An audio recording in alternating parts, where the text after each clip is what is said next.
Good evening and welcome to this edition of the Hamilton Report. Today is the 16th day of May. We are halfway through the month, which means that we are very, very quickly approaching our primaries. Tomorrow will be 6 weeks away from primaries, so a lot going on. I should have introduced myself. I apologize. I'm Scott J. Hamilton, the host of this program, and on behalf of all of us at the Democratic Party of Oklahoma, welcome. I'm glad that you're here.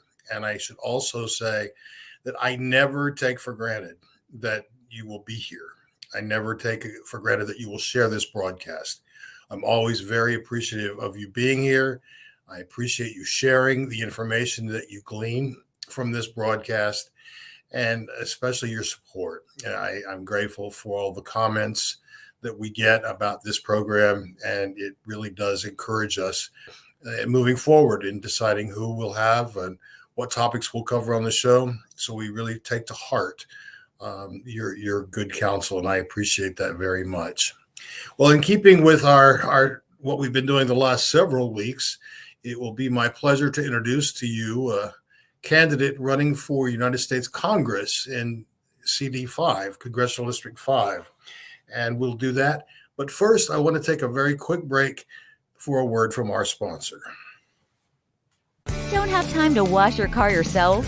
Tired of going to the automatic car wash and getting lackluster results? You better call Sal. At Better Call Sal Detailing, we treat your vehicle like it's our own, providing high-quality, meticulous detailing and cleaning. Ask about our exclusive pickup drop-off service for your convenience. Visit bcsdetailing.com for more information and set up an appointment today. Turn that neglected ride into a fresh new ride at Better Call Sal Detailing. Thank you to our sponsor of this evening, and I encourage you, if you have, if you're an independent person who has a business, a limited corporation, we would be happy to have you as a guest. And that also goes for if you're a candidate. We would love to have you to host this week's show, or probably next week's show, or any week that you choose. Well, I promised a very special guest this evening, and truly he is someone that I've grown to know and appreciate very much in my tenure as executive director of the Oklahoma Democratic Party. It's been fascinating to watch him continue his growth. I won't say to grow, because it's an ongoing process, and he has done it quite masterfully. It's my privilege to introduce you now to Congressional District 5 candidate for the Oklahoma Democratic Party, Joshua Harris Till. Josh, good evening, sir. How's it going, Scott? Good. I'm delighted that you're here.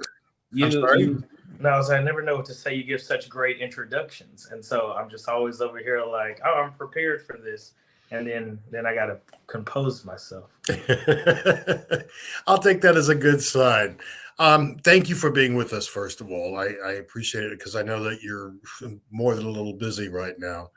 But let's start at the beginning, Josh. What was it that made you say, okay, this is the year that I need to run for Congress?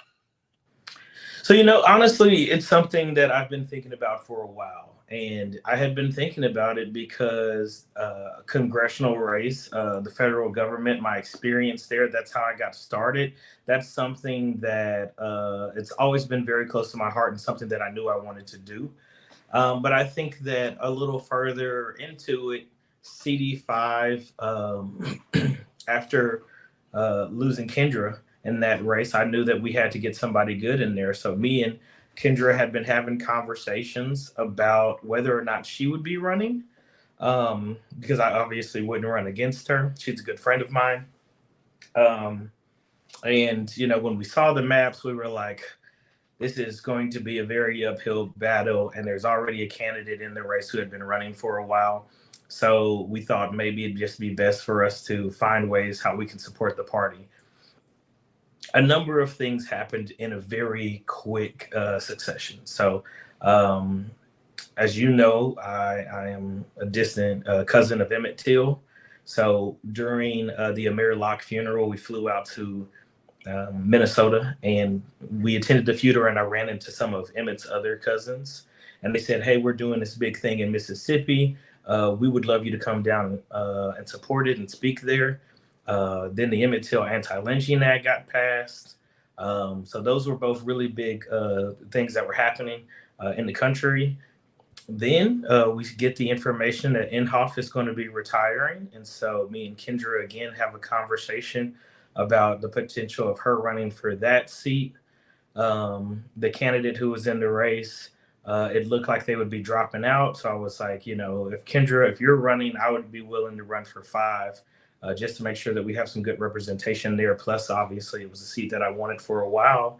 And then those things happened. So we were all off to the races. It seemed like situation after situation after situation had happened to push for this to be a better time than any for us to actually make a run at this seat and be successful at it. So I'm excited about the opportunity that we have here. Coming off of being the national president of Young Dems, I have a ton of national connections and friends in Congress. We're going to try our best to get as many of them down here as possible and just excite the base. It's an exciting time. Kendra shocked the country before, and now we're hoping to do it together and show that Oklahoma is so much better than a lot of people outside of the state give us credit for. I'm glad you said that, because I think we all needed to be reminded of that from time to time. I want to mention to our viewers that our state legislature very successfully gerrymandered me out of Congressional District 5. I live in inner city Oklahoma City, and in a progressive part of Oklahoma City. And now I am in CD3, which extends all the way to the Panhandle. The way that they did it was so unfair to Democrats, and frankly, quite infuriating because of the way that it was handled. So while I won't have a chance to vote for you, I know that there are still lots of progressive people in Oklahoma City who are paying close attention to you.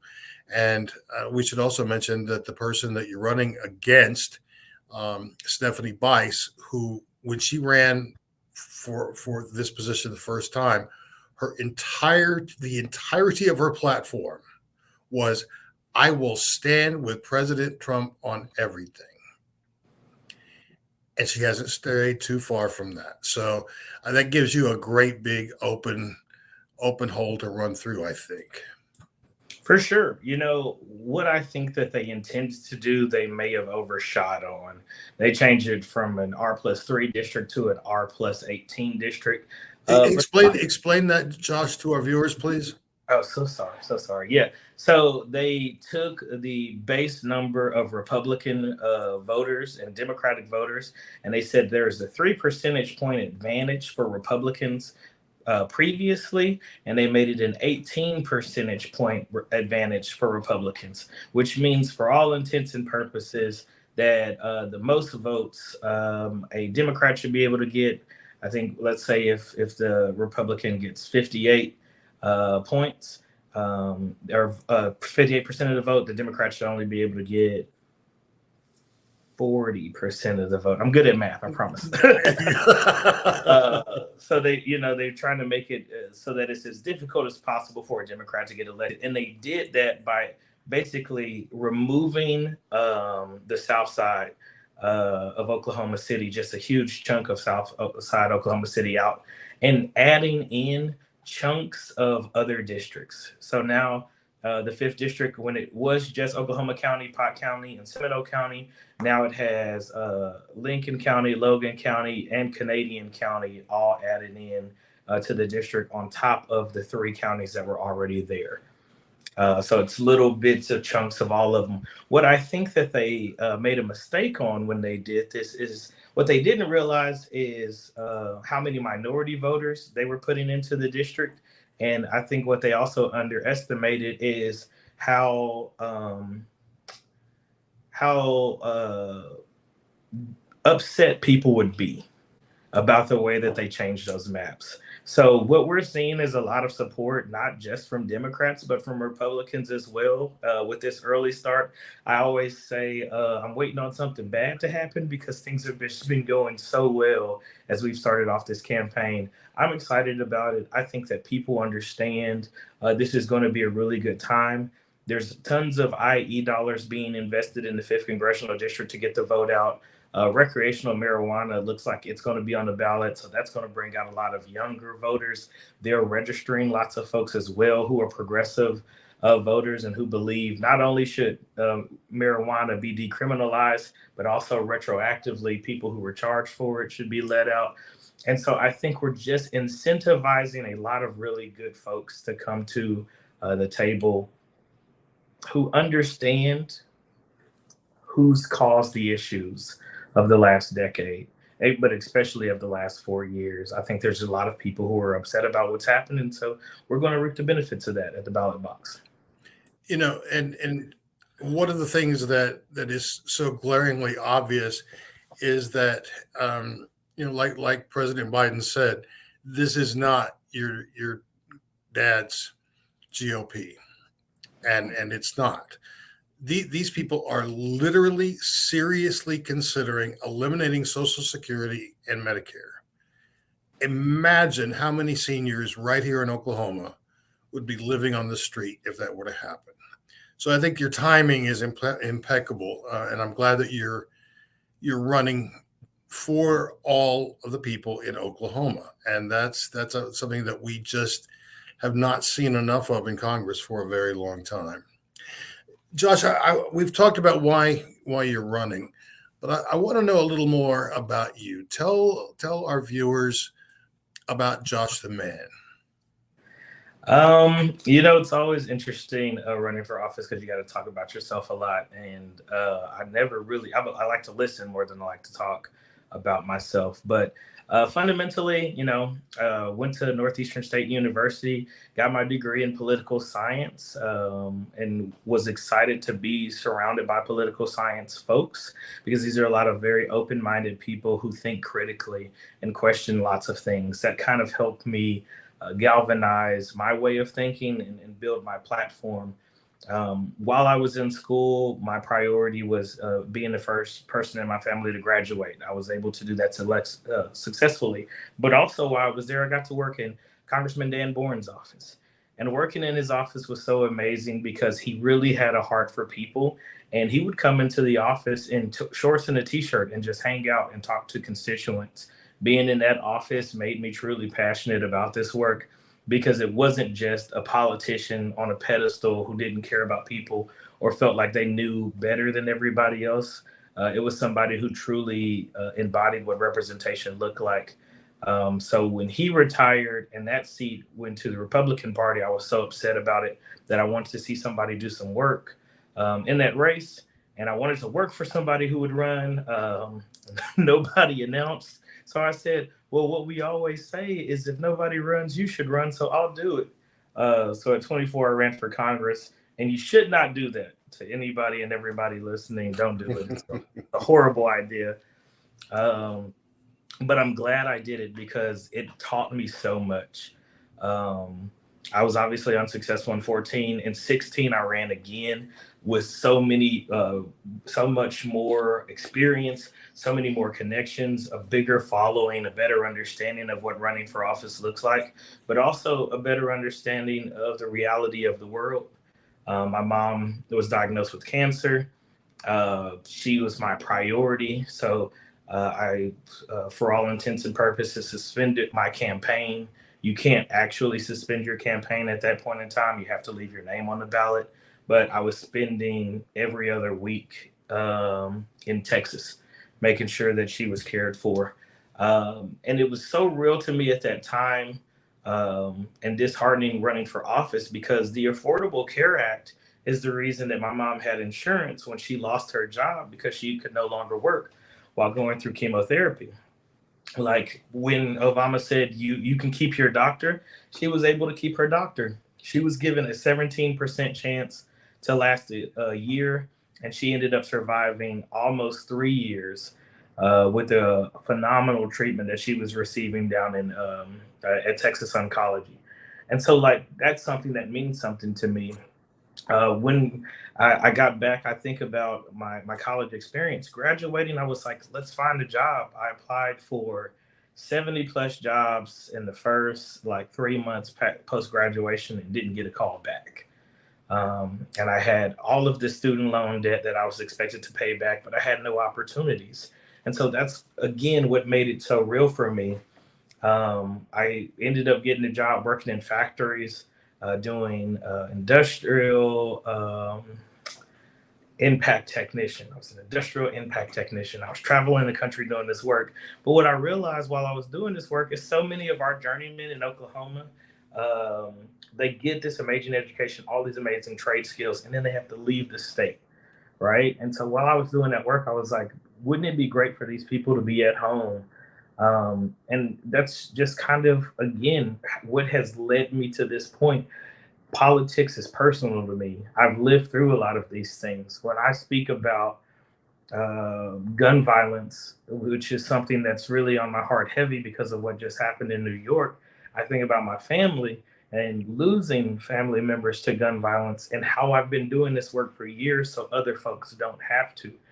Still a gun owner at this point, but I'm so much more focused on being a safe gun owner, being a responsible gun owner. I critique my friends when they do irresponsible things because, again, it's not just politics to me, it's personal. And because it's personal to me, I speak from a place of experience, but I also listen from a place of experience when folks are talking to me, because I know that they understand what's really going on in this state. And I got that way from being a caretaker. When I was a very young child, my grandfather passed away. We moved to Louisiana, took care of my grandma. That's the tradition my mom implanted in me.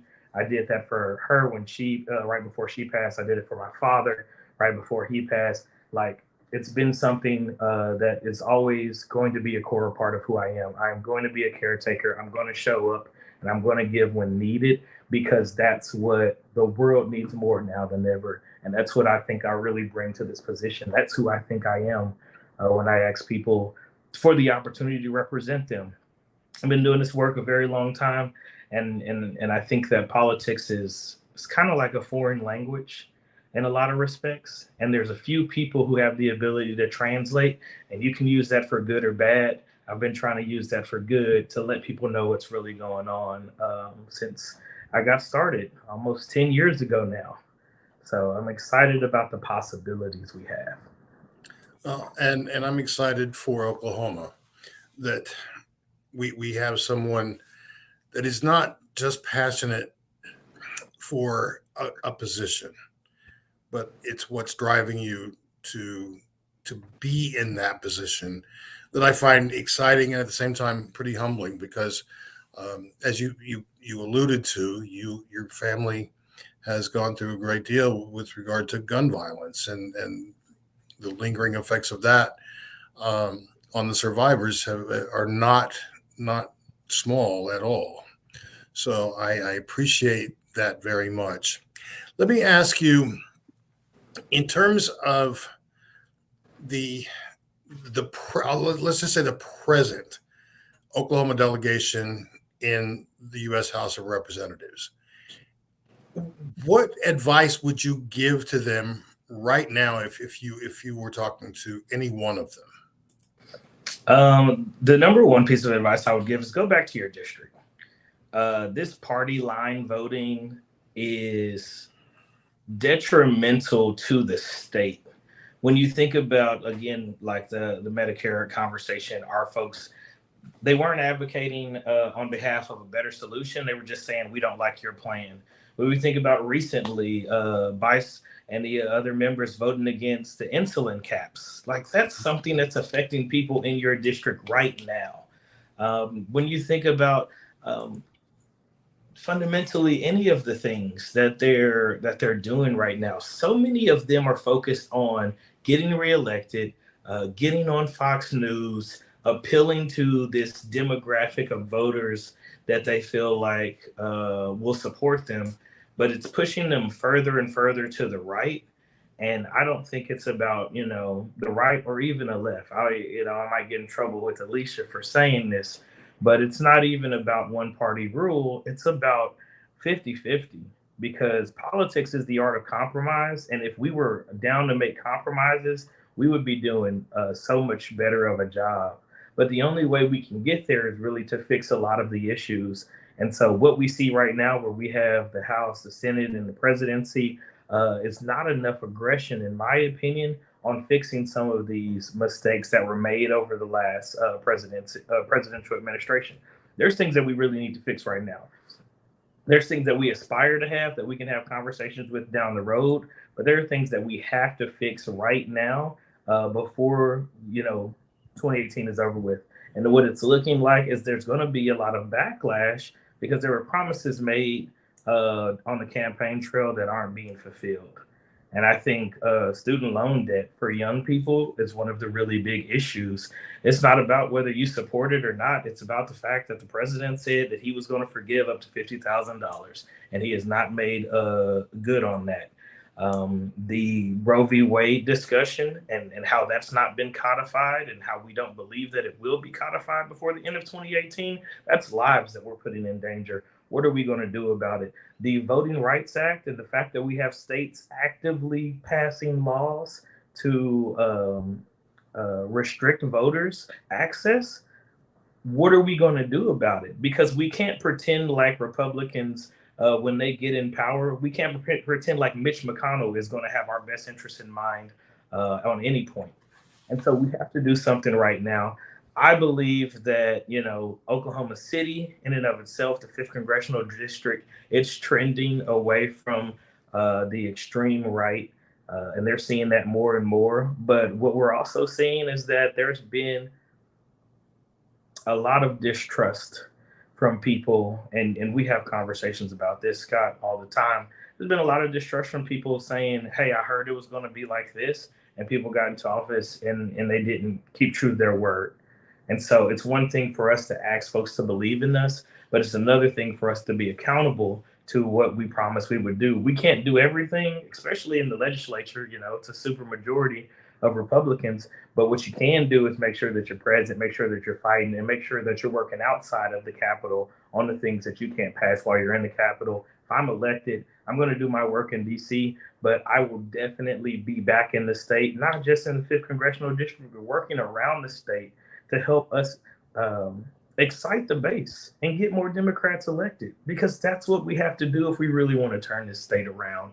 And I think that we have a unique opportunity, especially if I'm elected, to be able to excite a lot of Oklahoma into showing up to the polls and supporting candidates and getting folks elected in places that we need them to get that support, where we can get those votes back.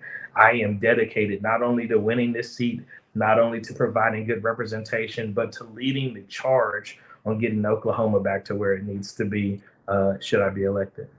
And I'm very glad you said that. And I also appreciated the fact that you said not just in CD5.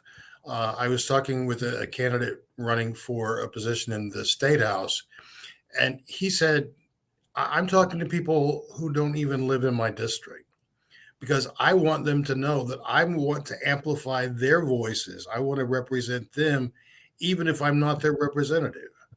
And I thought that's a very good way to approach this job. And it sounds to me like you are on exactly the same plane, and that's very encouraging to me. When's the last time you were actually in DC? We had the March on Washington last year. That was probably the last time I was in DC. I haven't been back this year.